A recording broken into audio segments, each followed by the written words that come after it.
मैंने इन सेवाओं को बहुत नजदीक से देखा था वैश्विक महामारी के दौरान, जब कोविड-19 के खतरे सामने आए थे।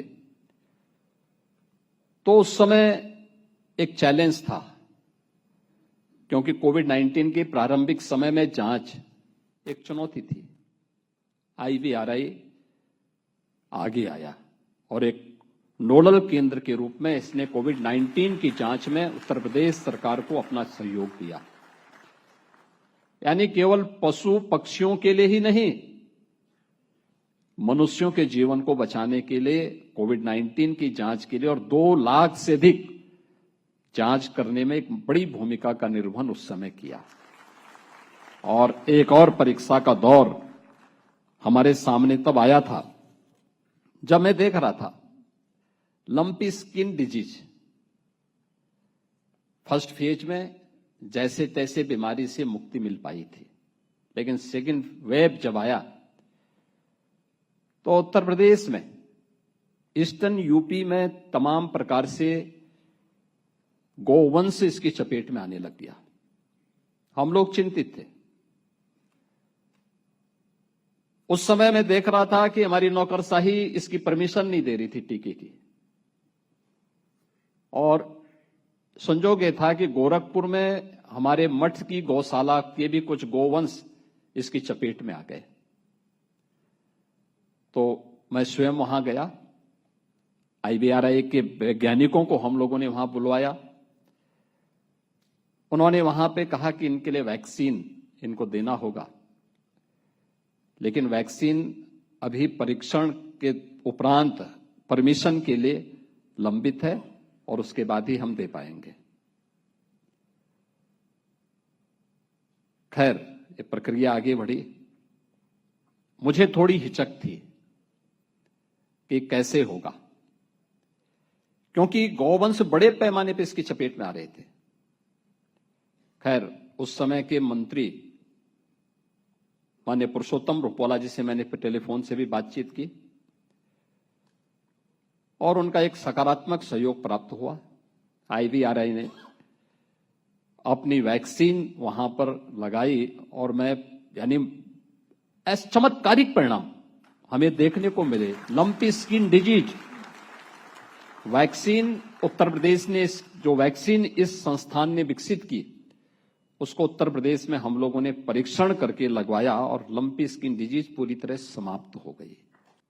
एक परिवर्तन लाने का काम किया है, उन्नत नस्ल के पशुधन दे करके, उन्नत नस्ल के उनके द्वारा इस क्षेत्र में किए जाने वाले उस सभी प्रयासों में आप सहभागी बने हैं और 136 वर्ष के साधना इस परिसर में हम सबको देखने को मिल रही है।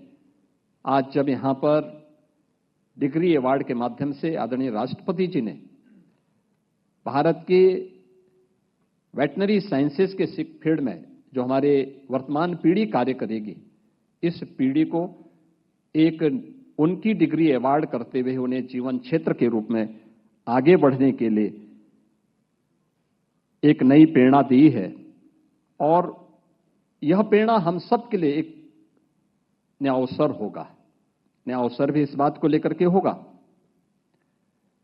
क्योंकि याद रखना, पहचान तो हमारी तभी होती है जब संकट आता है, कोई चुनौती हमारे सामने होती है।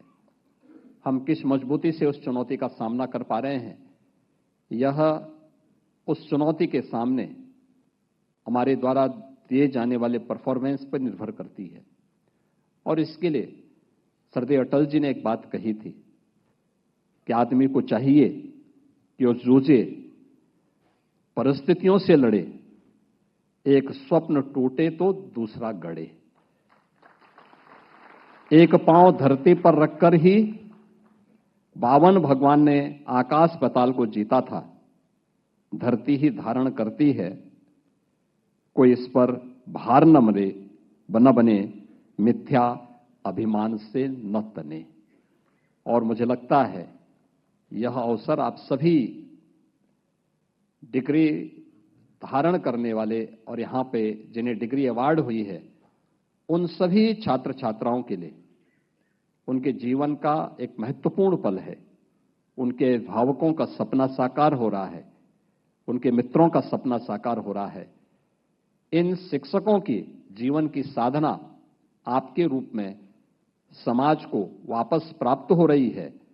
समाज की सेवा के लिए आप सब अर्पित किए जा रहे हैं। आप अपनी सेवा के माध्यम से आदरणीय प्रधानमंत्री जी के विकसित भारत की उस संकल्पना में अपना योगदान देंगे, इस विश्वास के साथ मैं आज के इस अवसर पर 11वें दीक्षांत समारोह के अवसर पर IVRI के आप सभी स्नातक, परास्नातक और PhD की डिग्री प्राप्त करने वाले सभी उपाधि धारकों को हृदय से बधाई देता हूं।